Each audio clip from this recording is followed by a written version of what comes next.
वक्त होता है सन 1572 का, जहां पर चट्टानों के ऊपर हमें एक योद्धा को दिखाया जाता है जिसका नाम ग्रेगरी है। ग्रेगरी इन चट्टानों के ऊपर एक मदर विच को कैद कर रहा होता है। ग्रेगरी का यही काम है, वो इंसानों को इस तरह की सुपर नेचुरल शक्तियों से बचाता है। ग्रेगरी मदर विच को कैद करके उस जगह से निकल जाता है और कई 100 साल बीत जाते हैं। और एक रात को जब ब्लड मून नाइट आती है जिसमें चांद पूरी तरह से लाल हो जाता है, तो उस रात को मदर विच की शक्तियां बहुत ज्यादा बढ़ जाती है और वो उस कैद से, जहां पर ग्रेगरी ने उसे कैद किया था, वहां से आजाद हो जाती है। वही हमें ग्रेगरी को दिखाया जाता है जो अब बूढ़ा हो चुका है। वो एक बार में बैठा होता है। उसका असिस्टेंट कहता है कि हमें किसी की मदद करनी होगी, हमें चर्च आना है। और वो अपने असिस्टेंट के साथ चर्च आ जाता है, जहां पर एक बच्ची को बुरी शक्तियों ने यानी कि डेमोनिक शक्तियों ने अपने वश में कर रखा होता है। और जब ग्रेगरी अपनी चांदी की राख को उसके ऊपर डालते हैं तो उन्हें पता चलता है कि ये मदर विच है। वो उस बच्ची के शरीर से बाहर निकल जाती है। ग्रेगरी और उनका असिस्टेंट किसी तरह से उसे चांदी के जाल में पकड़ लेते हैं और एक लोहे के पिंजरे के अंदर कैद कर लेते हैं। लेकिन मदर विच ने यहाँ पर ग्रेगरी के असिस्टेंट को भी अंदर खींच लिया होता है। हालांकि ग्रेगरी उसे आजाद करने के लिए कहता है, लेकिन मदर विच उसे आजाद नहीं करती।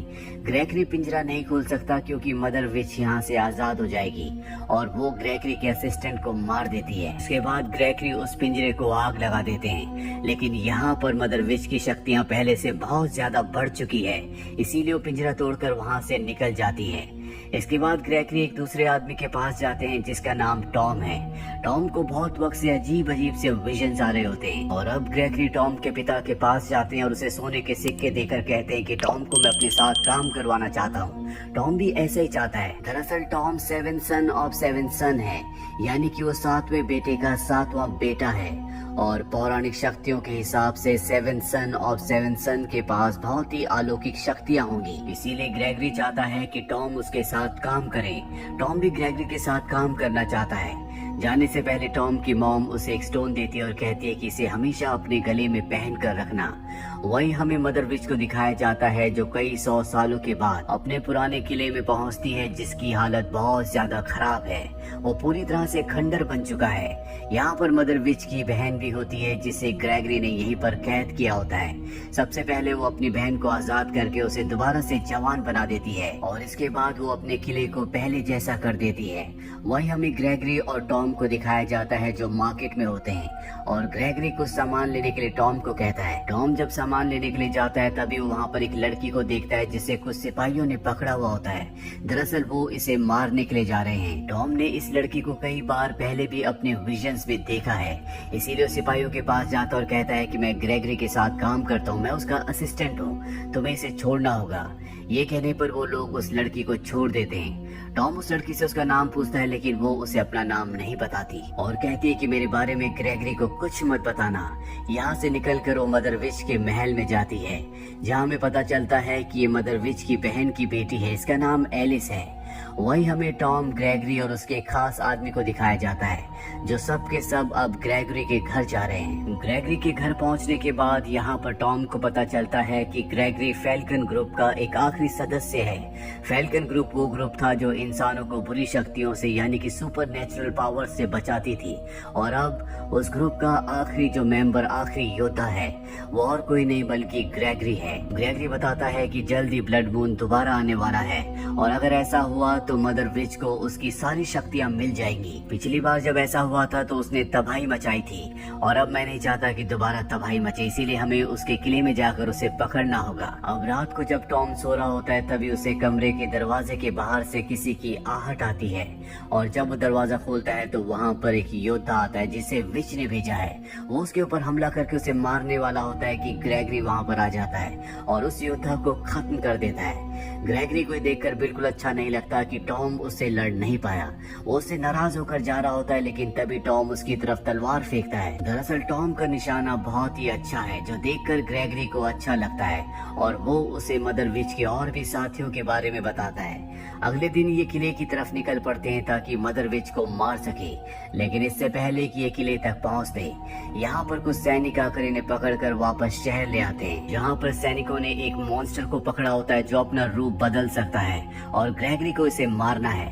ग्रेगरी जब उसके सामने जाता है तो वो पिंजरा तोड़कर बाहर आ जाता है, लेकिन ग्रेगरी अपनी शक्तियों से उसे उसके असली रूप में ले आते हैं और एक बार फिर से कैद कर लेते हैं। अब इसे जलाकर मारना है, जो काम वो टॉम को देते हैं, लेकिन टॉम का दिल बहुत ही रहमदिल है, इसीलिए वो काम नहीं कर पाता। ग्रेगरी को उसे मारना पड़ता है, लेकिन वो टॉम की इस बात से बिल्कुल भी खुश नहीं होते, क्योंकि वो चाहते हैं कि टॉम इस तरह के लोगों को मारे।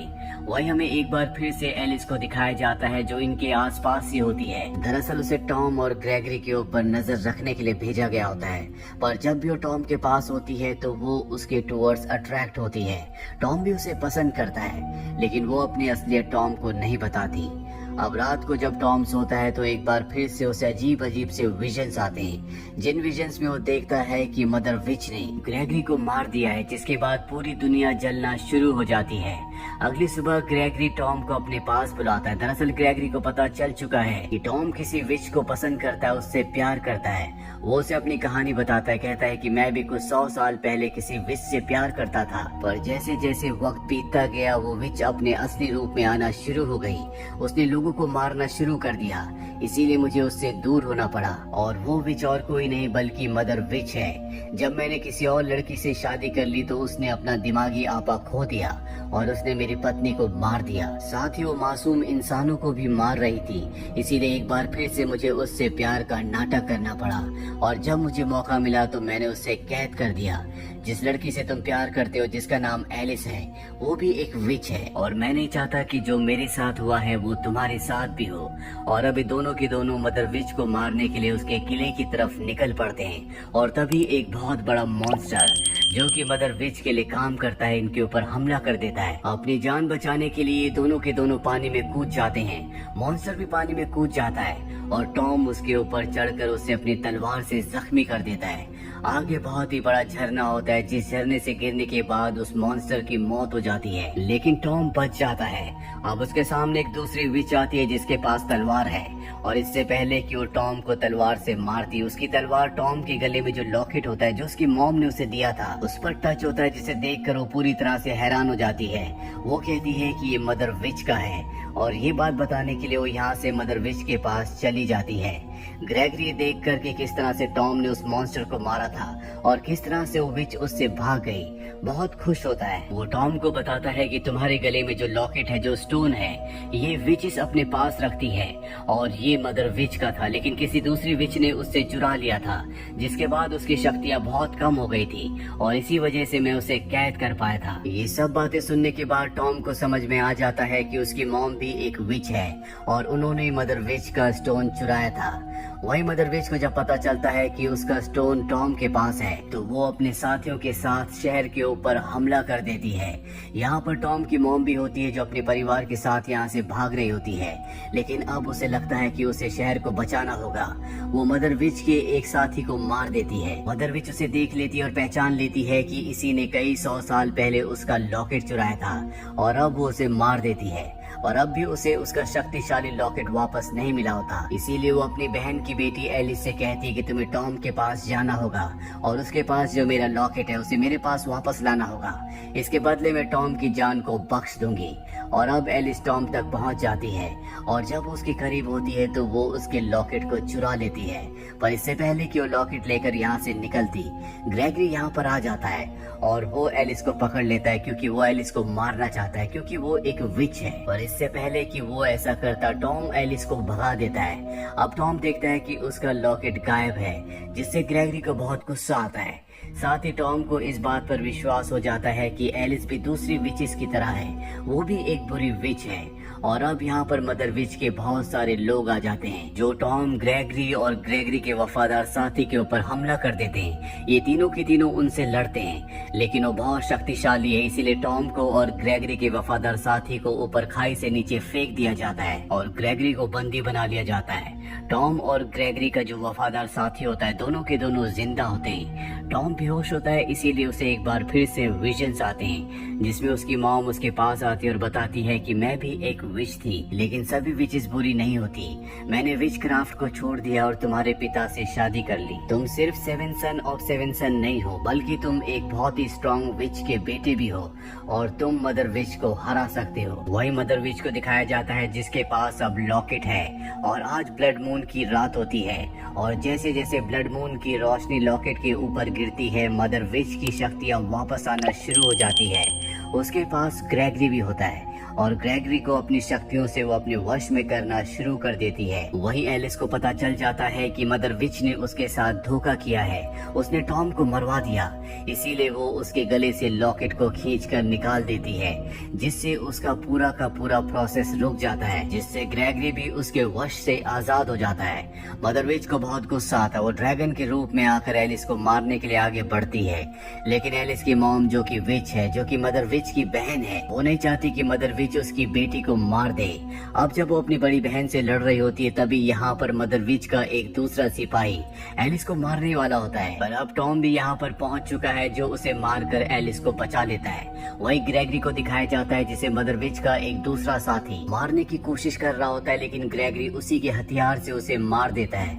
मदर विच और उसकी बहन आपस में ड्रैगन बनकर लड़ रही होती हैं। ये दोनों के दोनों बहुत ज्यादा जख्मी हो जाते हैं और उसी जख्मी हालत में ऊपर से नीचे गिर जाते हैं, जिसके बाद ये इंसानी रूप में आ जाते हैं। मदर विच इसके बाद अपनी बहन को मार देती है, पर अब उसे पता चल चुका है कि उसके सभी साथी मारे जा चुके हैं, वो सिर्फ अकेली बची है।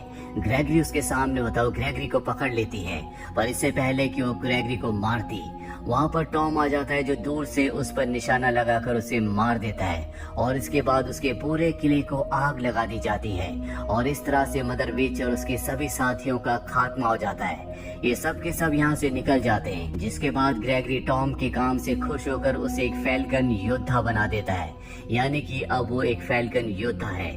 अगली सुबह टॉम एलिस से मिलने के लिए जाता है और उसे बताता है कि अब वो एक फैल्कन योद्धा है, उसे ग्रेगरी के साथ मिलकर अलग अलग मिशंस पर जाना होगा, हम दोनों कभी भी एक नहीं हो सकते। एलिस भी इस बात को समझती है, पर वो उससे वादा करता है कि वो उससे मिलने जरूर आएगा और इसके बाद वो ग्रेगरी के पास जाता है ताकि अगले मिशन पर जा सके। पर ग्रेगरी टॉम से कहते हैं कि अब तुम्हें मेरे पीछे आने की कोई जरूरत नहीं है, क्योंकि तुम अपने आप में एक संपूर्ण योद्धा हो, तुम इसी राज्य में एलिस के साथ रह सकते हो और यहाँ की रक्षा कर सकते हो। और इसके बाद ग्रेगरी अपने वफादार साथी के साथ यहाँ से निकल जाते हैं, यानी कि टॉम और एलिस जो एक दूसरे से प्यार करते हैं, अब वो हमेशा एक दूसरे के साथ रहेंगे। और इसी के साथ ये फिल्म, ये कहानी यहीं पर खत्म हो जाती है।